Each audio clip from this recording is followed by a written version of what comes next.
আসসালামু আলাইকুম। তোমাদের 100 এমএস ক্যালকুলেটরের ৩টা অসাধারণ হ্যাকস দেখাই চলো। তোমাদেরকে এখন আমি এই ৩টা ম্যাথ এই ক্যালকুলেটরের সাহায্যে করে দেখাবো। প্রথম ম্যাথটা দেখো, এখানে কি আছে 6x - y, 13 = 1, 3x + 2y হলে xy এর মান বের করতে বলছে। এটা ক্যালকুলেটরে খুব সহজেই করা যায়, তোমাদেরকে দেখাই। এটা করতে গেলে এই রাশি দুইটা আমরা সরাসরি ক্যালকুলেটরে বসাতে পারবো না, সেজন্য আমরা ভেঙে নিব। দেখো এখানে আসলে কি বোঝাচ্ছে, 6x - y = 1। আমরা জানি প্রথম যে ব্র্যাকেটের অংশটুকু আছে এইটার প্রথম রাশি, পরের যে অংশটুকু আছে সেইটার প্রথম রাশি। আবার প্রথম ব্র্যাকেটের দ্বিতীয় রাশি, দ্বিতীয় ব্র্যাকেটের দ্বিতীয় রাশি। সো আমরা লিখতে পারি, দেখো 6x - y = 1 এবং 3x + 2y = 13। এখন আমরা এই ম্যাথটা ক্যালকুলেটরের সাহায্যে করতে পারবো। এই ম্যাথটা আসলে কোন টাইপে পড়েছে এটা তোমাকে বুঝতে হবে। এটা ইকুয়েশনের ম্যাথে পড়েছে। সো আমাদের ক্যালকুলেটরের সাহায্যে এখন ইকুয়েশন বের করতে হবে। ইকুয়েশন বের করা অনেক সহজ। দেখো তোমরা প্রথমে মুডে ক্লিক করবে, এখানে ইকুয়েশন নাই, আবার মুডে প্রেস করো, এখানেও নাই। দেন আবার করো, এইখানে দেখো ইকিউএন, এটাই ইকুয়েশন, এখানে শর্ট ফর্ম দেওয়া আছে। ইকুয়েশনের জন্য আমাদেরকে অন প্রেস করতে বলতেছে। চলো আমরা অন প্রেস করি। এখন আসছে আনওয়ান। হ্যাঁ, এখানে আমাদের আনওয়ান এক্স ওয়াই দুইটা আনওয়ান। এখানে বলতেছে আনওয়ান কয়টা, একটা না দুইটা, অর্থাৎ এটা 2 চলক বিশিষ্ট নাকি 3 চলক বিশিষ্ট। এটা যেহেতু 2 চলক বিশিষ্ট, আমরা 2 প্রেস করি। এখন বলতেছে A1। A1 দ্বারা এখানে এইটাকে বোঝাচ্ছে, এই যে এইটা, এটা হলো A1, এইটা B2, B2, আর এইটা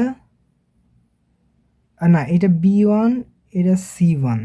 আবার দ্বিতীয়টাও এরকম A2, B2, C2।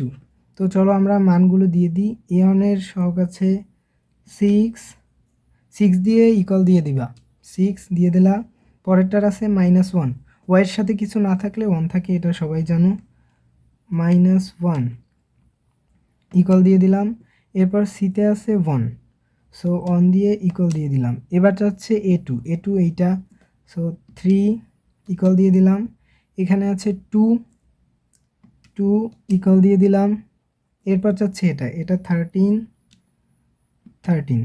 এই যে এখন ইকুয়াল দিলাম। এক্স এর মান কিন্তু এসে গেছে, এক্স এর মান 1।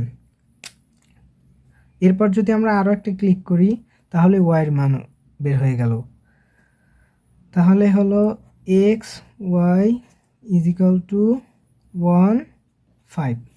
ইজি, সুপার ইজি, পারবা না? এরকম যত ম্যাথ আসবে তোমরা খুব সহজেই এই ক্যালকুলেটরের সাহায্যে করতে পারবে। এখন এই দ্বিতীয় ম্যাথটি দেখো, এখানে কি আছে, ফাংশন x = z⁴। এখানে x না, z হবে। ফাংশন এখানে যাই থাকুক x y z, but make sure এখানে যেটা থাকবে এইখানেও যাতে সেইটাই থাকে। ফাংশন z সমান z⁴ প্লাস 5z² - 3 হলে ফাংশন -1 এর মান কত।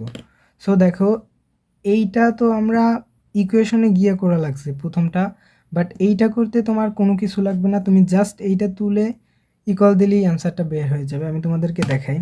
আরেকটা জিনিস এইখানে খেয়াল করো, আমরা একটু আগে একটা যে অঙ্ক করেছি সেই ফাংশনে কিন্তু আমাদের ক্যালকুলেটরটা আছে।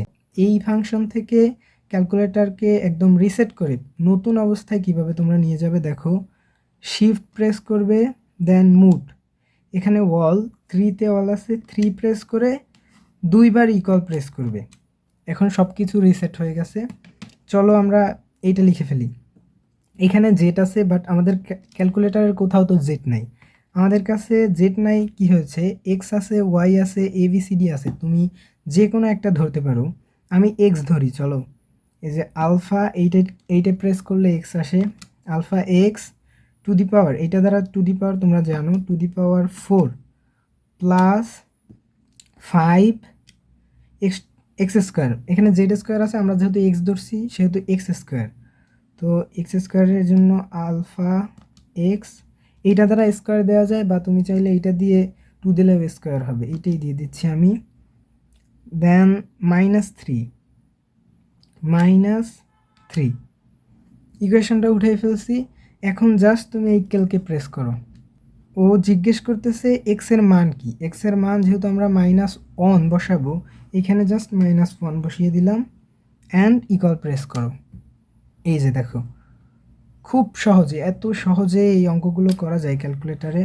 ও কিন্তু 3 বলে দিছে, তার মানে যদি আমরা ফাংশন -1 বসাই তাহলে আমাদের অ্যান্সার হবে 3। বুঝলা? ইজি না? অনেক ইজি। এইগুলা কিন্তু খুব সহজেই করতে হবে। এবার দেখো এখানে কি আছে, 4 sin a = 3 হলে tan a এর মান কত? আচ্ছা, আমাদের ক্যালকুলেটরে সাইন আছে, কোনো সমস্যা নাই। চলো আমরা 4 sin a, এ কোথায়? আলফা, এই যে এ। এখন ইজিকল আছে, তোমরা এইখান থেকে যদি ইজিকল দাও তাহলে কিন্তু হবে না। এই যে আলফা কেলকে প্রেস করো, তাহলে ইজিকল আসবে 3। এই যে 3, দেন তোমরা জাস্ট খালি শিফট কেলকে প্রেস করো। একবার করছো, আর একবার করো, দেন একটু ওয়েট করলে এই যে দেখো ও বলে দিছে 48.590। এখানে একটু লিখে রাখো 48.590। এইটা কিসের মান? এটা কিন্তু এর মান, মনে রেখো এর মান দিছে। তো আমরা যেহেতু এর মান পেয়ে গেছি, তাইলে টেনেও খুব সহজে বের করে ফেলতে পারবো। দেখো এগুলো আমরা সব রিসেট করে দিই। এই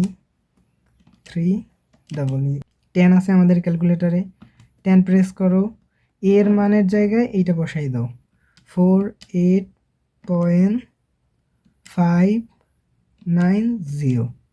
দেন জাস্ট একটা ইকুয়াল প্রেস করো। দেখো এত সিম্পলে তুমি এই ম্যাথগুলো করতে পারবা, এটা ভাবাও যায় না। কত আসছে? 1.18, ও সরি 8 না, 1.1338, এটাই আনসার। এইখানে যে কোনো ম্যাথ তোমার যদি এমসিকিউ এ আসে, পারবা না? ইজি, কিন্তু সবগুলাই কিন্তু ইজি। তো তোমরা যারা এই পর্যন্ত ভিডিওটা দেখছো তাদের জন্য আরেকটা বোনাস টিপস দিই। বোনাস টিপস হলো, এই যে কখনো আমি আলফা প্রেস করতেছি, কখনো আবার শিফট প্রেস করতেছি। আসলে তোমরা কিভাবে বুঝবা যে কখন কোনটা প্রেস করতে হবে? তো এইখানে দেখো শিফট যে লেখাটা, এইটা কিন্তু একটা হলুদ কালার দিয়ে লেখা। আমি জানি না এখানে দেখা যাচ্ছে কিনা ঠিকমতো, তোমরা তোমাদের ক্যালকুলেটারে দেখতে পারবা ঠিকমতো। আর আলফা যেই লেখাটা, এটা কিন্তু লাল কালারের। তোমরা দেখবা এই প্রত্যেকটা বাটনেরই বডির, এই ক্যালকুলেটরের বডির গায়ে অনেকগুলো নাম্বার, সংখ্যা আরও বিভিন্ন কিছু লেখা আছে। তো ওইগুলা যেই কালারে লেখা, তুমি যদি এইখান থেকে সেই কালার নিয়ে দেন ওই বাটন প্রেস করো, তাহলে ওইগুলো আসবে। আমি বুঝাই, যেমন এইখানে শিফট আছে হলুদ কালারের, আমরা শিফট প্রেস করলাম। এইখানে দেখো 7-এর এই যে কোনায় এখানে এম আছে, 7-এর এখানে এম আছে। তো আমরা যদি এখন 7 প্রেস করি, আমাদের এম এসে গেল। আবার এই দেখো আলফা আছে লাল কালারে, এইখানে ওয়াই আছে, ছোট করে ওয়াই লেখা আছে, এইটা প্রেস করো, দেখলা? সো তোমরা যারা এখনও দেখতেছো তাদের জন্য আরেকটা টিপস দেখাই। সেটা হলো ক্যালকুলেটর কিভাবে অফ করে। আমি জানি তোমরা অনেকেই জানো, বাট যারা জানো না তাদের জন্য বলি, শিফট এসি, শেষ। ভিডিওটা ভালো লাগলে অবশ্যই লাইক দিয়ে রাখো, যাতে তুমি পরীক্ষার হলে যাওয়ার আগে দেখে যেতে পারো। আজকের মতো বাই।